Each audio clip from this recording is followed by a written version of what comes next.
ሕራይ ሕጂ ድማ ዝተፈላለዩ ኣይኮንስ ወይ ድማ ኣብ ኮምፒውተርና ዘለዎ ኣይተምስ ፎልደር ክኾኑ ይኽእሉ ፋይላት ከመይ ጌርና ኢና ኣሬንጅ ንገብሮም ክንርኢና። ንኣብነት ኣብ ፋይል ኤክስፕሎረር ክኣቱ ኣነ ኣብ ፒክቸርስ ምስ ኣተኹ ኣብዚ ሓደ ፎልደር ኣለኒ ብዙሕ ኣይተምስ ኣለኒ ኣብዚ ማለት እዩ ትሪእዎ ዘለኹም ብዙሕ ኣይተምስ ኣለኒ። ሕጂ ኣብ ዝኾነ ነፃ ቦታ እንታይ ክገብር ክእለ ራይት ክሊክ ክገብር ኣብ ዝኾነ ነፃ ቦታ ማለት እዩ ኣብ ጻዕዳ ነፃ ቦታ ምስ ኣተኹ ኣብዚ ኣሬንጅ ባይ ዝብል ኣሎ።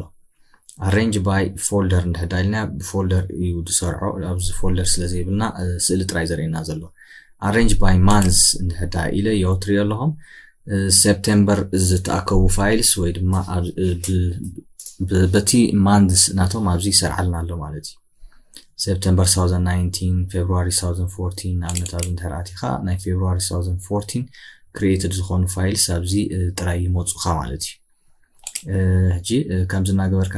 ብማንዝስ ጌርካ ክሰርዖ ትኽእል ኢኻ ማለት እዩ። ከምኡውን ኣሬንጅ ኢልካ ባይ ዴይ እንድሕር ኢልካ ከዓ በብመዓልቱ ዝተሰኣሉ ስእልታት ኣብዚ በብመዓልቶም ሰሪዑ ከምፃልካ ክእል እዩ። እዚኣ ትሪእዋ ዘለኹም 27 ሰፕቴምበር 2019 እዚኣ ሴቭ ዝኾነት ስእሊ ኣብዚ የምፃእ ናይ ፌብሩዋሪ 2014 ኣብዚ በብመዓልቱ ዝተሰኣሉ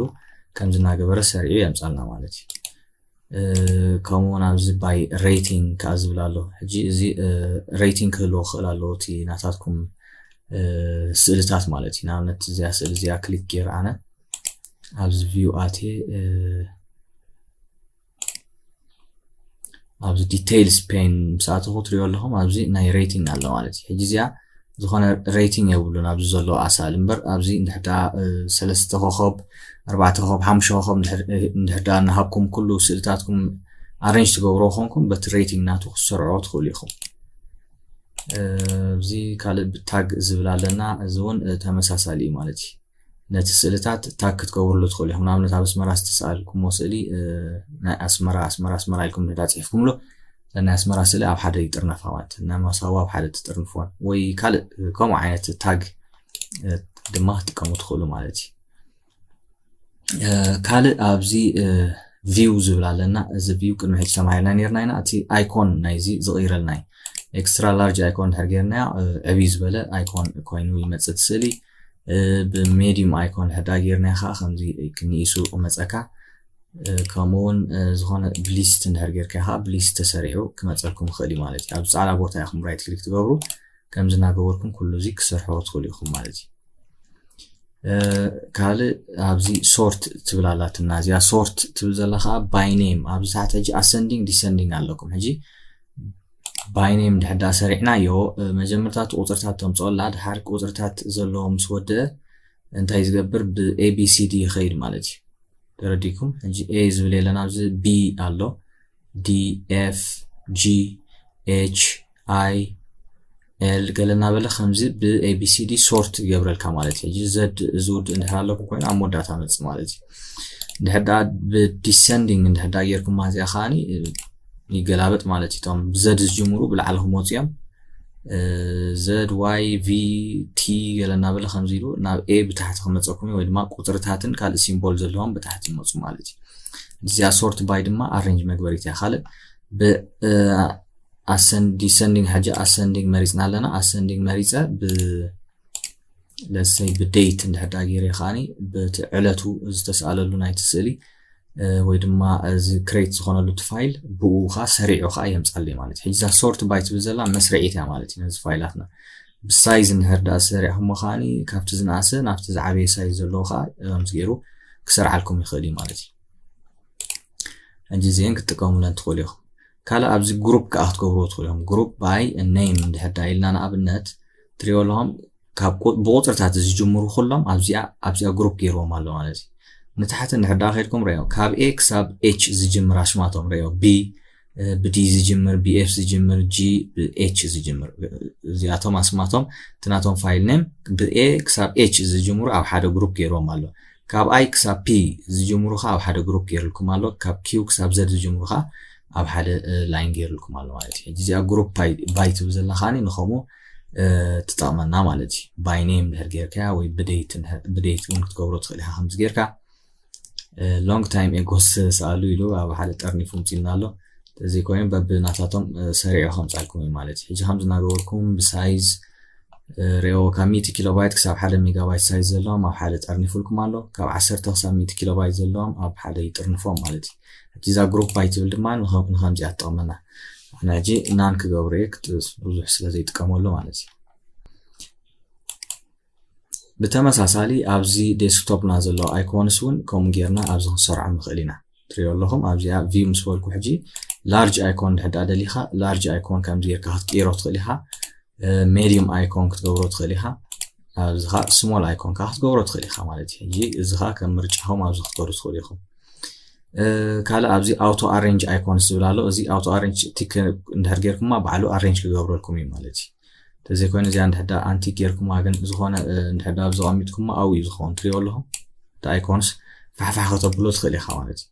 ሕጂ ኣብዚ ኣቲኻ ግን ኣውቶ ኣሬንጅ እንድሕር ኢልካያ ባዕሉ ኣሬንጅ ገብረልካ ማለት እዩ ነቲ ኣይኮን መስርዕ መስርዕ እየ ትሕዞ ማለት እዩ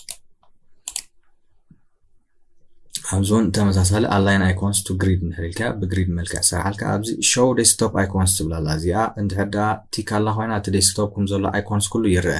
ድሕዳ ኣንቲክ ጌርኩማ ግን ትሪኦ ኣለኹም እቲ ዴስክቶፕኩም እንታይ ይኸውን ነፃ እዩ ዝኸውን ሕጂ ኣይተደምሰሱን ዘለቶም ኣይኮንስ ኣብዚ ግን እንታይ ጌርናዮም ኣለና ሓቢእናዮም ኣለና ማለት ሾው ዴስክቶፕ ኣይኮንስ እንድሕር ኢልካ እቲ ኣይኮንስ ከዓ ከምዚ ጌርኩም ከተምፅኦ ትኽእሉ ኢኹም ማለት እዩ